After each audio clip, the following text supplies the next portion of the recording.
আজকে সকাল সকাল ঘুম থেকে উঠে ব্রেকফাস্ট করে নিলাম চাউমিন দিয়ে। তারপর মা আর আমি একটু বেরিয়ে পড়েছিলাম সল্টলেক অ্যাপোলোতে। আমার ডক্টরের অ্যাপয়েন্টমেন্ট ছিল, ওখানে গেছিলাম। ওখানে ডক্টর দেখিয়ে তারপর আমরা একটু মানি স্কোয়ার এসেছিলাম খাওয়া দাওয়া করতে।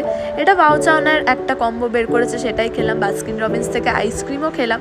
খেয়ে তারপর ওলা বুক করে বাড়ির দিকে রওনা দিয়েছে। এদিকে মা দেখো ঘুমিয়েই পড়েছে উবেরে। বাড়ি এসে আমি কিছুক্ষণ রেস্ট নিয়ে তারপর গান করছিলাম, যেহেতু আমার পরের দিন গানের ক্লাস থাকে। তারপর মা আমাকে বিকেলবেলা বলেছিল আলু ভেজে রাখতে, তো রাতের ডিনারের জন্য। তো আমি আলু ভাজছিলাম, কারণ আজকে আমাকে রাতে তাড়াতাড়ি ডিনার করতে হবে, কারণ কালকেই আমার পরের দিন টেস্ট রয়েছে অ্যাপোলোতে। তো সকাল সকাল আমি পরের দিন উঠে আমি আর বাবা আবার টেস্ট করতে চলে এসেছি অ্যাপোলোতে।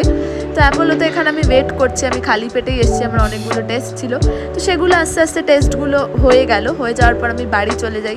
বাড়ি গিয়ে মা আমাকে ভর পেট ব্রেকফাস্ট দিয়ে দিয়েছে, পরোটা, আলুর দম আর আম। দুটো দিনের ব্লগ একসাথে দেখালাম। ভিডিওটা ভালো লাগলে একটা লাইক